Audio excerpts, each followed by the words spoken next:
एक दूसरे का परिवार निकाल दिया, एक दूसरे को ज़ुबान निकाल दी है, बहुत लंबी ज़ुबान निकाली आसिम ने, ऐसा करके एकदम सा वो मैंने देखा कुछ विजुअल उसके। इतना ज़्यादा फ्लिप तो मैंने किसी को नहीं देखा, किसी कंटेस्टेंट को जितना वो फ्लिप करती हैं। अब तो नल्ला टैग जो है वो घूम-घूम के जो है आसिम पर ही आ गया है कि वही सबसे बड़ा नल्ला है। और यहाँ पर रश्मि जो है बहुत ख़राब, बहुत नेगेटिव दिखी हैं और वो अपनी वजह से दिखी हैं। पहले तो जानना चाहूँगी इस हफ्ते का आपने सीज़न कितना फॉलो किया है और क्या कुछ कहेंगे कि किस तरह की लड़ाइयाँ चल रही हैं और क्या कुछ ये लोग कर रहे हैं घर के अंदर? कहाँ से शुरू करूँ, किसकी लड़ाई से शुरू करूँ? चलो लड़कियों की बात करते हैं पहले। किचन में चलते हैं और किचन की बात करते हैं जहाँ पर रश्मि जो है और माहिरा के बीच में जो ये बवाल शुरू हुआ है कि रोटी कौन पकाएगा, कौन नहीं पकाएगा, किसकी हेल्प चाहिए, किसकी हेल्प नहीं चाहिए।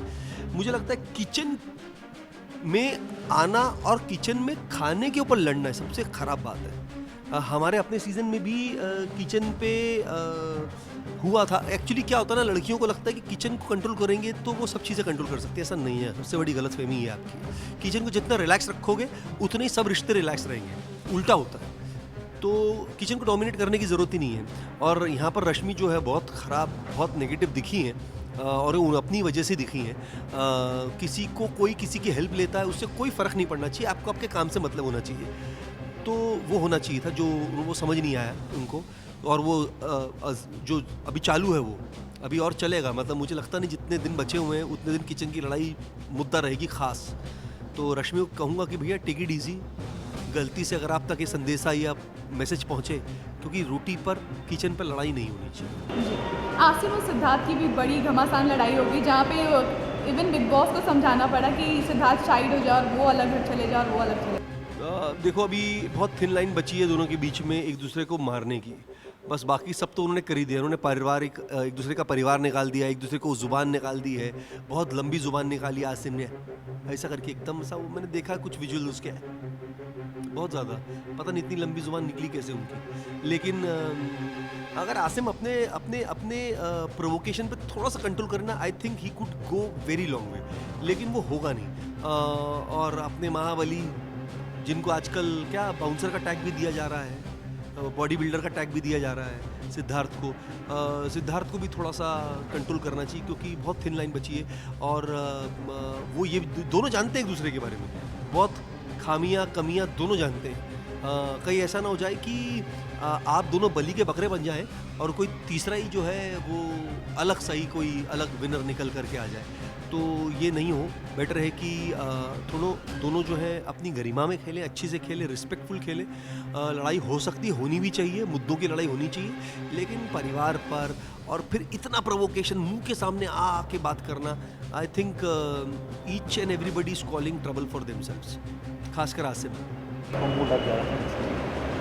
कहीं ना कहीं आपको नहीं लगता जो सिद्धार्थ का बॉन्ड जो काफ़ी ज़्यादा पसंद आ रहा था सभी को, वो भी धीरे धीरे मुझे तो लास्ट वीक से ही समझ में आने लगी हूँ, समझ नहीं आने लगी रादर। देखो क्या होता है ना, बड़ा सिंपल है कि आप एंटरटेनर हो सकते हैं, आप इमोशनल हो सकते हैं, आप एग्रेसिव हो सकते हैं। ये तमाम चीज़ें जो हैं, जो सारे रस होते हैं, नौ रस जो है आप जो कलाकारी में कहते हैं वो आप दिखा सकते हैं। लेकिन एक रस है जिसको आपको दिखाना नहीं चाहिए और वो मैं कहूँगा वो है परिवार का रस, क्योंकि परिवार जो है ना आपके साथ जुड़ा होता है।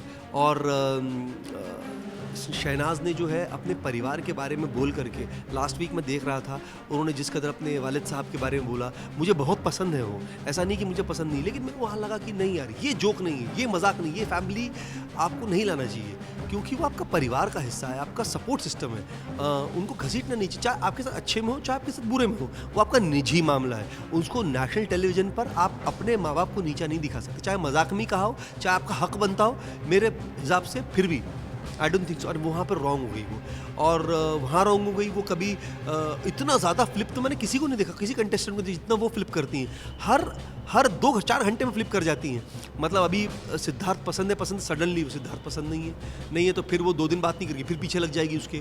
तो सामने वाले को भी गेज करने में मुश्किल हो जाती कि वेदर शी इज़ जेन्युइन और नॉट, क्योंकि वो अपना खुद का ही जेन्युइन खुद की तरफ से नहीं दिखा रही है। अभी देखिए नया परिवर्तन आया है कि वो जो है गेम में जो है सिद्धार्थ के साथ जो प्लानिंग हुई थी वो नहीं हुई और वो जाकर के जो है आसिम के साथ लग गई।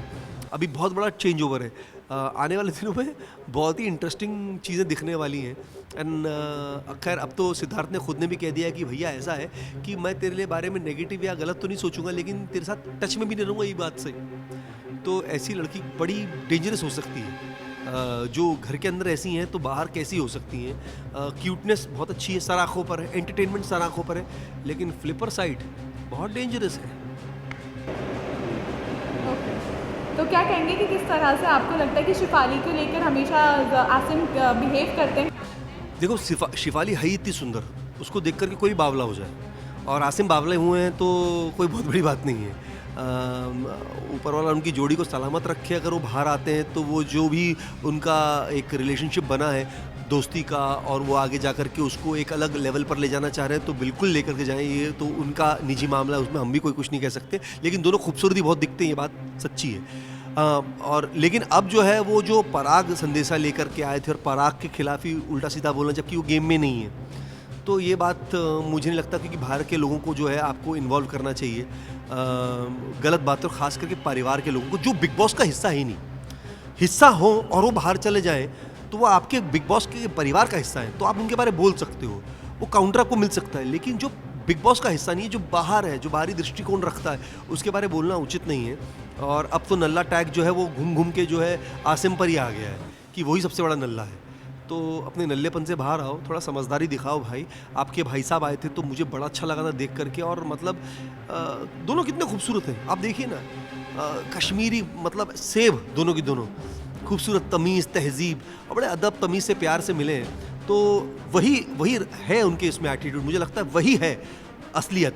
लेकिन यहाँ गेम के भाव में जो है वो थोड़ा सा सुर हिल गया है आसिम का, और उसको थोड़ा सा ना अपने एग्रेशन पे कंट्रोल करना चाहिए। बहुत ज़्यादा एग्रेसिव होता है, बहुत ज़्यादा, मतलब हद से ज़्यादा, और प्रोवोकेशन तो हद लेवल पार है। मतलब किसी का भी हाथ उठ सकता है। मेरे को सिद्धार्थ के बारे में मतलब मानना पड़ेगा सिद्धार्थ को, जो बहुत ही कंट्रोल्ड, ठीक है एक टाइम ज़रा हिल गई थी उसकी भी, लेकिन अपने आप को उसने जो कंट्रोल करके चला है ना, मैं तो उसको जंगल का शेर बोलता हूँ। बिग बॉस में जो है वो शेर का कैटेगरी अभी जिस सिचुएशन में चल रहा है, he is like a tiger. और ये तो मैं हमेशा हर किसी के लिए बोलता हूँ जो मुझे ऐसा लगता है कि जंगल की खामोशी से अंदाज़ा मत लगाओ कि जंगल में शेर नहीं है, टाइगर जिंदा है। अच्छा, लास्टली सिर्फ इतना जानना चाहूँगी, इस सीज़न में सबसे ज़्यादा पोल हुई है, आई गेस घर के सभी घर वालों के बीच में सबसे ज़्यादा मतलब उनके निजी मामलों को लाया गया है। क्या लगता है आपको, ये सिर्फ टीआरपी के लिए किया जा? नहीं, ये क्या फ्रस्ट्रेशन हो जाती है कि मैं इसको किस तरह से हर्ट करूं, किस लेवल पर ले जाकर हर्ट करूं। क्योंकि घर का मामला तो घर का मामला हो गया ना, बाहर का मैं किसी व्यक्ति को डालूं तो ज़्यादा हर्ट होगा। और फिर वही कि किसी ना किसी का हाथ उठ जाए, जैसे कि आपने देखा लास्ट वीक क्या हुआ मधुरिमा और विशाल के बीच में, उनका पर्सनल आपसी चल रहा था, और वो इतना ज़्यादा अलग हो गया लेवल पर कि उसने जाकर के वो फ्राई पैन ही दे दिया। मुझे तो बाहर आके पूछना पड़ेगा कि वो फ्राई पैन, मेरे को लगता है कि बिग बॉस को ना वो म्यूज़ियम में लगाना चाहिए फ्राई पैन, और उसको टैग लगाना चाहिए कितने बिकेगा, इसने सुझाई थी, इस फ्राई पैन ने सुझाई थी। ओके, लास्टली व्यूअर्स से क्या कहेंगे कि आप किस तरह से उन्हें एंटरटेन करने जल्दी वाले हैं, और कुछ आपने सोच रखा है कि आप कौन सा? अरे बाप रे, बहुत कठिन सवाल है, क्या क्या करने वाला हूँ। मेरा एक प्ले चल रहा है अभी कॉल्ड ब्लाइंड डेट, और हम लोग जो हैं टूरिंग कर रहे हैं, हैदराबाद जा रहे हैं अब, उसके बाद हम बैंगलोर जाएंगे, फिर दिल्ली, फिर आसाम में भी है, तो टूरिंग चालू है। इसके साथ साथ एक वेब शो तो अभी हाल ही में कंप्लीट किया है, दूसरे की तैयारी हो रही है, और जब तक मैं शूटिंग शुरू नहीं करता किसी भी चीज़ के बारे में मैं बोलना उचित नहीं समझता।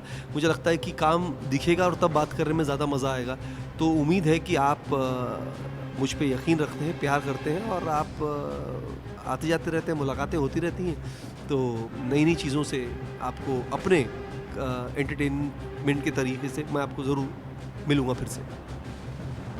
Thank you so much. Holi, Diwali, Dussehra, अगला बिग बॉस भी आप सभी को बहुत बहुत मुबारक हो। अभी ये स्टेटमेंट के बाद अब जब मेरे ट्विटर अकाउंट पर आप आएंगे तो आसिम, सिद्धार्थ, शहनाज सबके बारे बोलिएगा, और 2 गालियाँ मुझे भी दीजिएगा। धन्यवाद।